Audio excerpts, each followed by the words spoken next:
Assalamualaikum warahmatullahi wabarakatuh. Selamat pagi, Bapak Ahmad Fatan Hidayatullah, PhD, selaku dosen pengampu mata kuliah Fundamental Sains Data, serta rekan-rekan kelas A.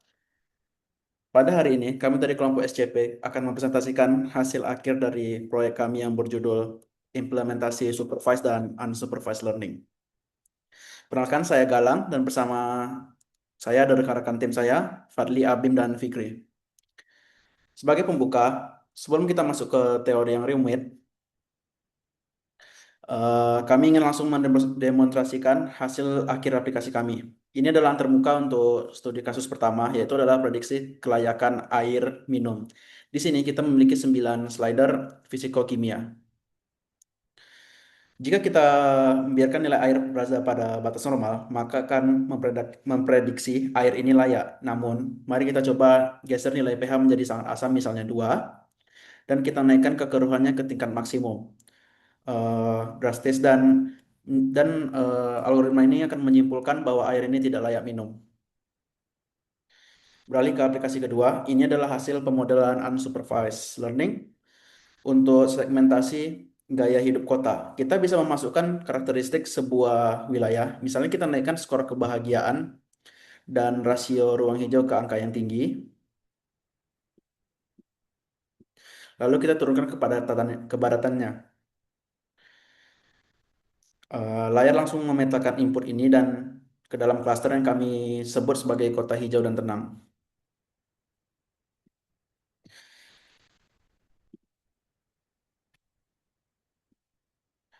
Studi kasus pertama kita adalah klasifikasi kelayakan air minum. Dataset dari Kaggle ini berisi 3.276 sampel data sumber air di dunia. Ada 9 fitur seperti kadar sulfat, kloramin, hingga karbon organik. Karena kita memiliki target yang jelas, yaitu angka 1 untuk layak dan angka 0 untuk tidak layak, maka ini murni masalah supervised learning. Dari tahap eksplorasi data analisis atau EDA, ada penemuan krusial. Pertama, kelas datanya imbalance. 61% sampel air adalah kotor atau tidak layak. Kedua, missing value di kolom sulfat dan pH. Kami tangani dengan imputasi median karena distribusi datanya cenderung tidak normal. Dan yang paling penting, heat map kolerasi kami menunjukkan bahwa tidak ada satupun fitur yang berkolerasi kuat dengan kelayakan air. Artinya, kita tidak bisa hanya mengandalkan nilai pH saja.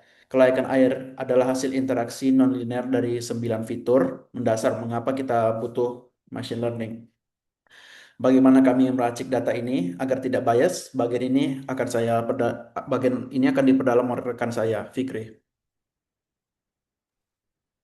Oke, terima kasih Galang. Memasuki tahap processing, musuh utama kita dalam supervised learning adalah kebocoran data. Seringkali, orang melakukan standarisasi skala pada seluruh data secara bersamaan sebelum di-split. Ini adalah kesalahan fatal yang membuat model seolah-olah mendapat bocoran informasi dari data testing. Untuk mencegahnya, kami memungkus langkah imputasi, median, dan proses standar scalar ke dalam sebuah pipeline. Pipeline ini secara disiplin hanya melakukan pembelajaran atau fitting pada data training saja. Selain itu, kami sengaja mempertahankan data outlier karena karena dalam analisis zat kimia air, nilai ekstrem itu nyata dan bermakna secara fisik. Lanjut. Uh, dengan data yang sudah bersih dan terskala, kami menguji 3 algoritma yang mewakili karakteristik yang berbeda. Logistic regression sebagai representasi model linear, support vector mesin atau SVM, dengan kernel RBF untuk batasan melengkung dan random forest sebagai model perwakilan ensemble berbasis pohon keputusan yang robust terhadap outlier. Lanjut. Untuk proses ujinya, kami menahan 20% data sebagai testing dengan teknik stratified split agar proporsi kelas aman. Saat evaluasi, kami tidak berpatokan pada akurasi. Mengapa? Dalam kasus kelayakan air, memprediksi air kotor menjadi layak minum atau false positif itu sangat berbahaya bagi kesehatan. Oleh karena itu, matriks yang kami jadikan acuan utama adalah F1 score yang menyimbangkan precision dan recall. Hasilnya, logistic regression terbukti tidak menjadi model yang paling stabil dan menangani data imbalance kami dengan raihan F1 score tertinggi yaitu 0,4130. Selanjutnya, kesimpulannya melalui kombinasi imputasi median, standarisasi dan algoritma logistik regression dalam satu rantai pipeline, kami berhasil merancang model prediktor yang andal, model ilmiah yang diekspor via Joblib dan menjadi mesin cerdas yang menggerakkan antarmuka gradio di awal presentasi tadi. Selanjutnya, kita akan berpindah ke dimensi ke studi kasus 2 yang jauh berbeda. Silakan Abim. Terima kasih Fikri. Jika tadi kita memprediksi data yang sudah memiliki kunci jawaban, di studi kasus kedua ini kita bermain di wilayah buta menggunakan unsupervised learning untuk segmentasi gaya hidup kota.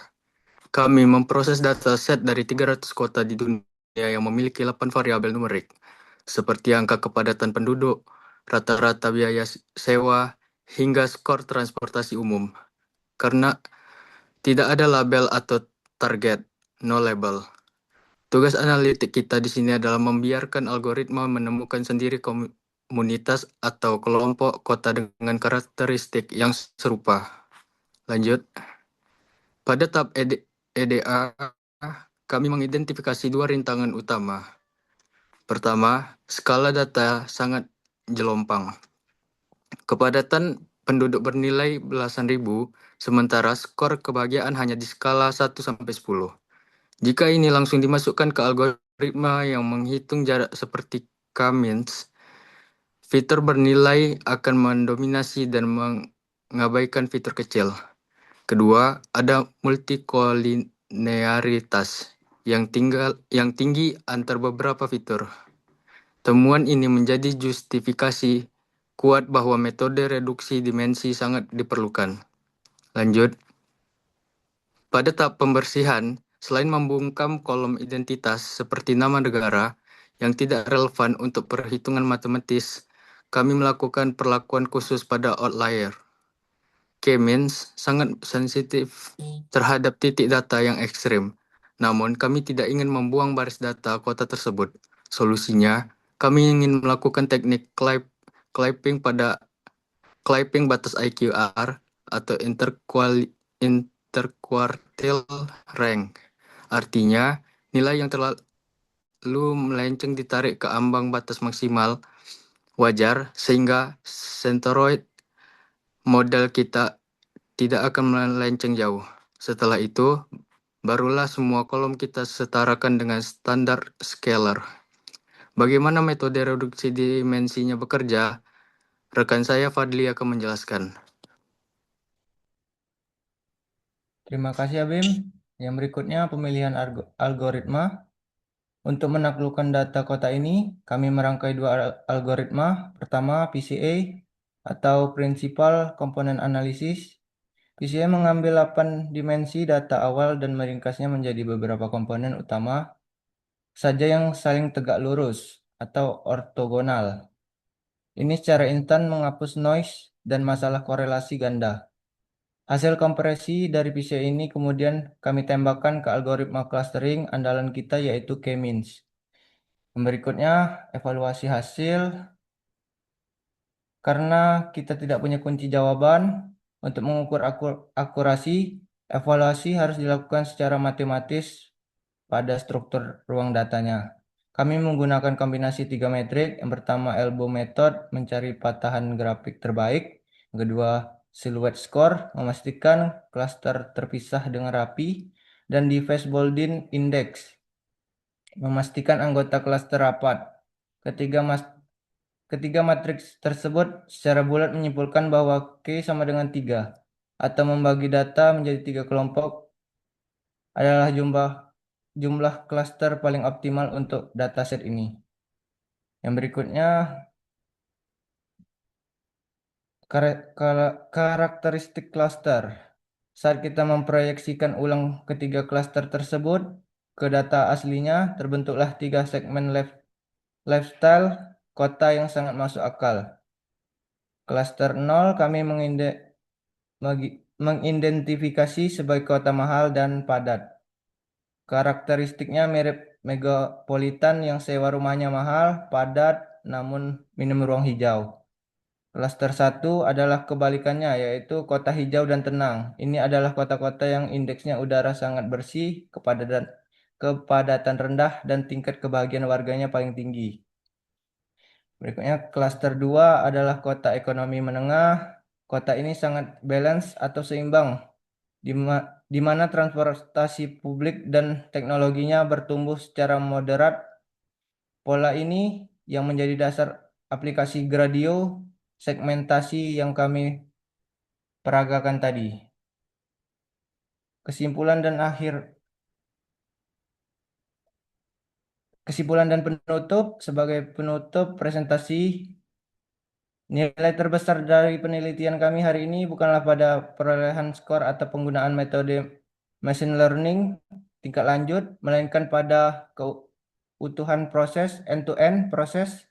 Kami membuktikan bahwa sebuah model AI tidak ada harganya tanpa proses pre-processing yang logis, pencegahan data LKG yang disiplin, dan evaluasi metrik yang menyesuaikan konteks bisnisnya. Kami telah mengubah data acak menjadi aplikasi interaktif yang memiliki impact nyata. Demikian pemaparan dari kelompok SCP. Kami ucapkan terima kasih yang sebesar-besarnya atas perhatian Bapak Ahmad Fatan. Wassalamualaikum warahmatullahi wabarakatuh.